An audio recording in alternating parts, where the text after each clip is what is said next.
Hi hello నమస్తే welcome to Telugu ప్రభ. నేను మీ journalist Shivajyothi. ఈరోజు మనం తెలుగు ప్రభ న్యూస్ పేపర్లోని ముఖ్య అంశాలు చూద్దాం. పెట్టుబడుల సదస్సును మా దగ్గర ఫాలో అప్ చేద్దామంటూ కూడా తెలంగాణ సీఎం రేవంత్ రెడ్డి దావోస్ లో జరుగుతున్న world economic forum follow up సదస్సులో తను పాల్గొన్నారు. అందులో భాగంగా పెట్టుబడుల సదస్సును ప్రతి ఏటా కూడా తెలంగాణలోని హైదరాబాద్ లో ఫాలో అప్ చేద్దామంటూ కూడా తను తెలిపారు. ఏటా హైదరాబాద్ లో ఎకనామిక్ ఫోరం నిర్వహిద్దామంటూ కూడా తను సూచించారు. ప్రతి జూలై నెలలో సదస్సు నిర్వహించుకుందామంటూ కూడా దావోస్ లో సీఎం రేవంత్ రెడ్డి ప్రతిపాదన చేశారు. గ్లోబల్ బిజినెస్ లీడర్లు పాలసీ నిర్ణేతల మద్దతు ఉంది అంటూ జాయిన్ ది రైజ్ లో తెలంగాణ విజన్ ప్రదర్శన నిర్వహిద్దామంటూ తను తెలిపారు. మూసీ అభివృద్ధితో నైట్ టైం ఎకానమీపై ఫోకస్ చేద్దామంటూ కూడా దేశంలో 24 గంటలు పనిచేసే నగరంగా హైదరాబాద్ ఉంది అంటూ కూడా తను తెలిపారు. అక్కడ ప్రత్యేక ఆకర్షణగా Manashankara Varaprasad world economic forum Davos లో జరుగుతున్న world economic forum follow up సదస్సులో మన చిరంజీవి కూడా వెళ్లారు. సో రాష్ట్రంలో కొనసాగుతున్న అభివృద్ధి, మౌలిక వసతుల కల్పన ప్రపంచ ప్రఖ్యాత సంస్థలను ఆకర్షిస్తున్నాయి. ఈ క్రమంలో హైదరాబాద్ తో పాటు ఫ్యూచర్ సిటీలో పెట్టుబడులు పెట్టేందుకు సముఖత వ్యక్తం చేస్తున్నాయి. దీనికి దావోస్ వరల్డ్ ఎకనామిక్ ఫోరం సదస్సు వేదిక అయింది. ప్రపంచ దిగ్గజ సంస్థలతో రేవంత్ ప్రభుత్వం ఎంఓయూలు చేసుకుంటుంది. దావోస్ లో జరుగుతున్న సదస్సులను ఏటా హైదరాబాద్ లో ఫాలో అప్ చేయాలని సీఎం ప్రతిపాదనకు గ్లోబల్ బిజినెస్ లీడర్లు, పాలసీ నిర్ణేతల నుంచి మద్దతు కూడా లభించింది. పెట్టుబడుల ఫ్లో చూద్దాం. దావోస్ వేదికగా రాష్ట్రానికి ఇన్వెస్ట్మెంట్స్ వస్తున్నాయి. 12,500 కోట్లతో రష్మి గ్రూప్ స్టీల్ ప్లాంట్ మరియు 6,000 కోట్లతో రియాక్టర్ విద్యుత్ ప్లాంట్లు మరియు ఎస్ఎంఆర్ ప్రాజెక్టుకు స్లోవాకియా కంపెనీ ఆసక్తి చూపుతున్నట్టు తెలుస్తుంది. 1000 కోట్లతో సార్గాట్ కూడా ఎంఓయూ కుదుర్చుకుంది. తెలంగాణతో బ్లైస్ కంపెనీ ఒప్పందం కుదుర్చుకుంది. హైదరాబాద్ R&D విస్తరణ కూడా జరగనుంది. AI సెమీ కండక్టర్ రంగంలో కూడా పెట్టుబడులకు బలం చేకూరనుంది. హైదరాబాద్ కు బ్యూటీ టెక్ JCC ప్రపంచంలోనే ఇది మొట్టమొదటిది. ఈ ఏడాది నవంబర్లోనే ప్రారంభం కానుంది. ప్రకటించిన లోరియల్ కంపెనీ టాటా నుంచి బిగ్ సపోర్ట్ లభించింది. సో సీఎం రేవంత్ తో చైర్మన్ చంద్రశేఖరన్ భేటీ అయ్యారు. పలు రంగాల్లో భాగస్వామ్యానికి సుముఖత లభించింది. రైజింగ్ విజన్ 2047 కు కితాబు. టాస్క్ సిల్క్ యూనివర్సిటీలపై ప్రశంసలు కురిపించారు. ఉపాధికి గొప్ప ఆలోచన అంటూ కూడా సిస్కో ప్రతినిధులు తెలిపారు. హైదరాబాద్ లో తొలి స్విస్ మాల్ సీఎం ప్రతిపాదనలకు స్విట్జర్లాండ్ ప్రభుత్వం సానుకూలం తెలిపింది. సరికొత్త ఇంధనం. సో ఇక్కడ చూసుకున్నట్టయితే సూక్ష్మ, చిన్న, మధ్య తరహా పరిశ్రమలు మన దేశ ఆర్థిక వ్యవస్థకు, ఆర్థిక అభివృద్ధికి ఒక సరికొత్త ఇంధనంగా మారనున్నాయి. భారత ఆర్థిక వ్యవస్థకు MSMEల ఊతం లభించింది. సూక్ష్మ, చిన్న, మధ్య తరహా పరిశ్రమలతో చేయూత లభించనుంది. స్థూల జాతీయోత్పత్తిలో 30% వాటా కూడా లభించనుంది. ఎగుమతుల్లో 45% భాగస్వామ్యం. భారీ పరిశ్రమలను మించి లాభాల బాట దేశ ఆర్థిక ప్రణాళికల్లోనూ కేంద్ర బిందువుగా మారింది. చిన్న నగరాలు, పట్టణాల్లో యూనిట్ల ఏర్పాటు చేయనున్నారు. ఈ కామర్స్ తో దేశవ్యాప్తంగా కూడా వ్యాపార వృద్ధి జరగనుంది. దీంతో దేశంలో 24 కోట్ల మందికి కూడా ఉపాధి లభించనుంది. ప్రాజెక్టుల నిర్మాణాలు వేగవంతం చేద్దామంటూ కూడా ఇక్కడ నీటిపారుదల శాఖ మంత్రి ఉత్తమ్ కుమార్ రెడ్డి తెలిపారు.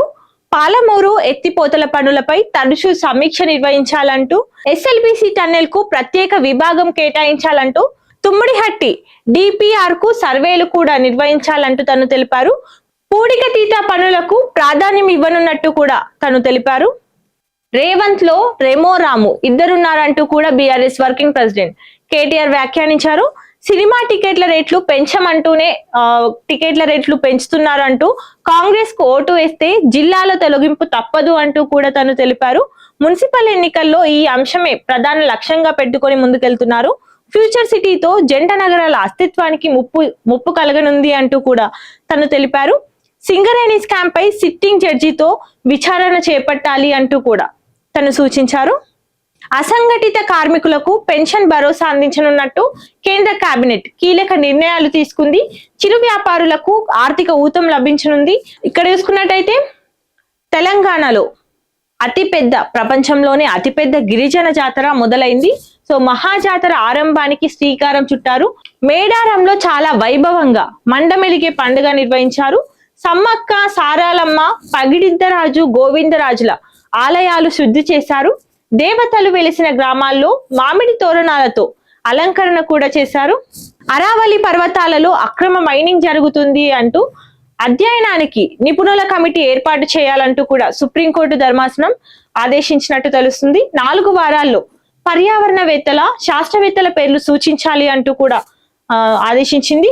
ఇక్కడ చూసుకున్నట్టయితే ప్రపంచ లైఫ్ సైన్సెస్ రంగంలో మన తెలంగాణ రాష్ట్రం అగ్రస్థానంలో నిలబెట్టే దిశగా తెలంగాణ రాష్ట్ర ప్రభుత్వం ముందడుగు వేస్తుంది. దావోస్ లో CM Revanth Reddy master plan వెల్లడించారు. సో టాప్ 5 లో ఉండడమే లక్ష్యంగా తను తెలిపారు. సో తెలంగాణ నెక్స్ట్ జెన్ పాలసీని ఆవిష్కరించారు. ప్రపంచ హబ్ గా మారేందుకు ప్రణాళికలు చేస్తున్నారు. 2 లక్షల కోట్ల పెట్టుబడులు, 5 లక్షల ఉద్యోగాలు కూడా దీంతో జనరేట్ కానున్నాయి. Green pharma city, bio innovation fund తో ఇండస్ట్రీకి బూస్టప్ అవ్వనుంది.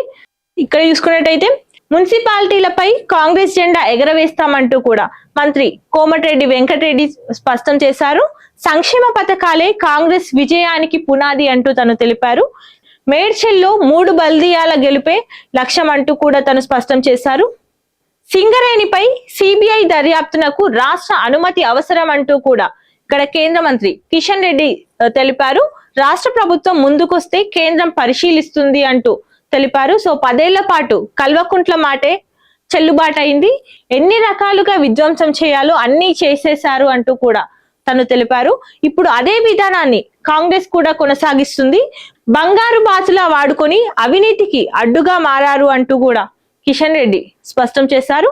పేషెంట్ల లెక్క చెప్పాల్సిందే అంటూ కూడా ఇక్కడ ప్రైవేట్ ఆసుపత్రులకు హైదరాబాద్ డిఎంహెచ్ఓ ఆదేశాలు జారీ చేసింది. సీజనల్ వ్యాధుల కేసులు కూడా నివేదించాల్సిందే అంటూ ఆదేశించింది. ఇక్కడ చూసుకున్నట్టయితే 26 ఉగ్రకుట్ర జరగనుంది. ఈ సంవత్సరం 2026 జనవరి 26వ తేదీన ఉగ్రకుట్ర జరగనున్నట్టు తెలుస్తుంది. గణతంత్ర దినోత్సవాన్ని టార్గెట్ గా పెట్టుకున్నారు. జైషే మహమ్మద్ సంస్థకు ఐఎస్ఐ సహకారం అందిస్తున్నట్టు తెలుస్తుంది. ఢిల్లీ సహా సరిహద్దు ప్రాంతాల్లో భద్రత కట్టుదిట్టం చేస్తున్నారు. ఇక్కడ చూసుకున్నట్టయితే రూపాయి రికార్డు స్థాయి పతనం అవుతున్నట్టు తెలుస్తుంది. డాలర్ తో పోలిస్తే ఆల్ టైమ్ కనిష్టానికి పడిపోయింది. ఇక్కడ చూసుకున్నట్టయితే సునీతా విలియమ్స్ రిటైర్మెంట్ ప్రకటించారు. సో 27 ఏళ్లు సుదీర్ఘ ప్రయాణానికి తను ముగింపు పలికారు. గతేడాది డిసెంబర్ 27 నుంచే అమల్లోకి వచ్చిందని తాజాగా నాసా పేర్కొంది. సో ఇవండి ఈ రోజు తెలుగు ప్రభ న్యూస్ పేపర్ లోని ముఖ్యాంశాలు. మరిన్ని అప్డేట్స్ కోసం చూస్తూనే ఉండండి తెలుగు ప్రభ.